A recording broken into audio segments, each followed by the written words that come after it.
గుంటూరు కారం చూసాను. First half అంతా గుంటూరు కారం, సెకండ్ హాఫ్ వచ్చేసరికి మదర్ మీద మమకారం అని చెప్పొచ్చు అనమాట.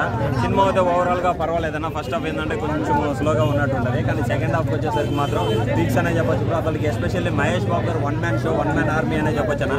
ఇంకోటి ఏంటంటే రమ్యకృష్ణ గారు మహేష్ బాబు గారి మధ్య సీన్స్ ఇంకా ఎక్కువ పెట్టుంటే చాలా బాగుండేది, బెటర్ గా ఇంకా సినిమా చాలా బాగా వచ్చిండేది అనుకున్నాను.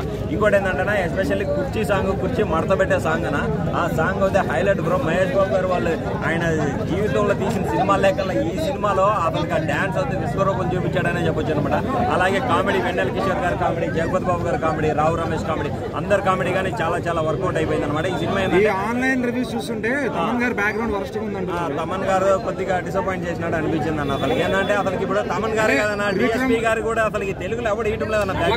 త్రివిక్రమ్ గారు ది బెస్ట్ తీసుకున్నారు లాస్ట్ టైం తీసుకున్నారు, ఈసారి తీసుకో తెలుగులో ఎవరు ఇయలేకపోతున్నారన్న. ఇప్పుడు అందుకే అందరూ అనిరుద్ధ్ మీద పడి చేస్తా ఉన్నారు. ఇప్పుడు దేవరా గ్లిమ్స్ ఎలా ఉంది అనిరుద్ధ్, మన తెలుగు వాళ్ళకి ఏమైపోయిందిరా బ్యాక్గ్రౌండ్ మ్యూజిక్, హీరో లేకపోయేది బ్యాక్గ్రౌండ్ మ్యూజిక్ అన్న. లాస్ట్ టైం జైలర్ కి రజనీకాంత్ గారే చెప్పారన్న, మా బీజిఎం అంతా ముఖ్యమని. ఈ సినిమాలో ఏంటంటే కుర్చీ మడత పెట్టి మీద పెట్టే సాంగ్ ఫోకస్ ఆ బీజిఎం మీద పెట్టి ఉంటే ఇంకా బాగుంటాను. మహేష్ బాబు యాటిట్యూడ్ 100-200% ఇచ్చాడు అతనికి. పీక్స్ అంటే పీక్స్.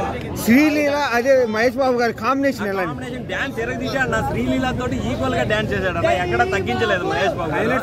హైలైట్స్ అన్న మహేష్ బాబు పర్ఫార్మెన్స్, స్టైల్, ఆ బీడీ తాగడము ఇవన్నీ కానీ ఒక ఎత్తు అవుతాయి, డాన్స్ అవుతే ఇంకొక ఎత్తు అనే చెప్పొచ్చు. త్రివిక్రమ్ గారు రైటింగ్ లో మహేష్ బాబు డైలాగ్స్ ఎలా చెప్పారు? డైలాగ్స్ మనకి కలేజాలో ఎలా ఉంటాయన్న, కొద్దిగా షార్ట్ అండ్ స్వీట్ గా కొద్దిగా గుచ్చుకుంటాయి కదా, ఆ విధంగా మహేష్ బాబు గారు డైలాగ్ డెలివరీ అయితే చాలా చాలా చూస్తే కనుక మధ్య మెసేజ్ ఎక్కువైపోయింది మహేష్ బాబు గారు నుంచి. మెసేజ్ ఇది మదర్ సెంటిమెంట్ అన్న. మదర్ సెంటిమెంట్ ఎవరైనా కానీ తల్లి బిడ్డ ప్రేమ అనేది ఒకటే ఉంటుంది. అది ఎందుకు వాళ్ళు అలా వదిలేయాల్సి వచ్చింది, మళ్ళీ ఎందుకు కలుసుకున్నారు అనేది కథ తీసుకున్నారు. ఇప్పుడు రాజమౌళి గారి దగ్గరికి వెళ్తున్నారు. ఇప్పుడు ఇంకా నెక్స్ట్ రాజమౌళి గారితో 2 ఏళ్ళు కనబడకపోవచ్చు, అంతగా సాటిస్ఫై చేశారు అంటే సాటిస్ఫై అన్న. మిర్చి సినిమా ప్రభాస్ గారికి కానీ మిర్చి సినిమా ఎలా, ఇది రాజమౌళి గారి సినిమాకు ముందు మహేష్ బాబు గారు కానీ అలా. రేపు రాజమౌళి గారి సినిమా వచ్చింది సంక్రాంతికి బాబు సంక్రాంతి ఫుల్ ఫ్యామిలీతో కలిసి చూడొచ్చు అన్న. ఫ్యామిలీతో మంచి ఎంటర్టైన్మెంట్. మనం సంక్రాంతి పండుగ జరుపుకుంటాం, సినిమా చూడాలనుకుంటాం కదా, ఆ సినిమా ఇప్పుడు చూడండి.